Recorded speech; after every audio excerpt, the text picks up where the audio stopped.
पोटे हो, आज शाळेचं काम चालू आहे तर आज लवकर सुट्टी भेटन. आणि उद्याचा शनिवार आहे, उद्या दुपारपर्यंत शाळा राहीन. आणि रविवारीच तर सुट्टीच आहे, म्हणजे तुम्हाला लगातार 3 दिवस सुट्टी आहे, समजलं का? वाव, आपली तर मजाच मजा आहे बा मग.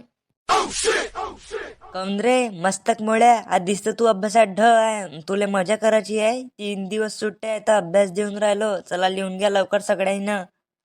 मराठीच्या पुस्तकातले 5ही धड्याचे प्रश्न उत्तर पाठ करून आणायचे.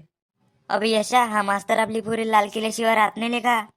आणि मराठीच्या पुस्तकाले पूर्ण इंग्लिश मध्ये ट्रान्सलेट करून आणायचं. अरे बापरे सर, मराठीचं पूर्ण पुस्तक? काऊन कमी आहे का? मग अजून सांगतो. नाही सर, हेच लय मोठं आहे, राहू द्या. एवढं मोठं मराठीचं पुस्तक इंग्लिश मध्ये लिहिता लिहिता माझ्या हाताचा जीव जाणार आहे रे बाबा होते.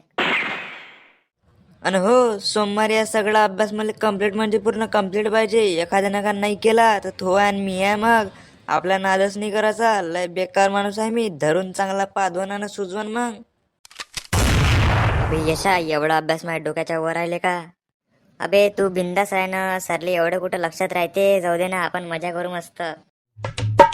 अरे मी पूर्ण अभ्यास केला बा. हे पाय, थोडं इंग्लिश मध्ये सांगतो. The one boy girl mother and father live in small house inside the danger rivers. मगर लिव्स इन रिव्हर्स. खेकडा पण लिव्स इन रिव्हर्स. पाय, असं मी थोडं केलं बा.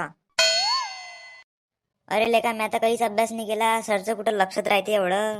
अरे बाप, अभ्यास नाही केला काय? आता तू गेला, आता तुला चांगला झोडपते सर. अबे सर आले, सर आले. तर पोटे हो, आज आपण नवीन धडा शिकणार आहे, ज्याचं नाव आहे एक होती आजी आणि तिनं काळजी केली भाजी. सर, तुम्ही आम्हाला अभ्यास दिला होता ना घरून करून आणण्यासाठी? अरे च्या मायबीने पुरीने कायले सांगितलं सरले? माहित नव्हतं ना त्याले. भल्ला अभ्यास राहते च्या मायबीने पुरी. अरे तेच तर म्हणून राहिलो मी, की सकाळपासून काहीतरी विसरून राहिलो बा. बरं झालं त्या मला सांगितलं. आता कोणा अभ्यास नाही केला त्यानं उभं राहा. मला वाटलंच होतं तू अभ्यास नाही करशील म्हणून. रिकाम चोदा हा? सर, अभ्यास करायचा लक्षात नाही राहिलं सर. असं कसं नाही राहिलं? ये तू इकडे, पुढे ये बरं, तू इकडे.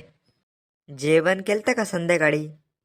हाव सर, पोट भरून आलू वांग्याची भाजी आणि गपगप शिरा मस्त जेवलो मी. हा, तर कसं लक्षात राहते तुया? आणि अभ्यासाचं लक्षात नाही राहत का? ये इकडे इकडे.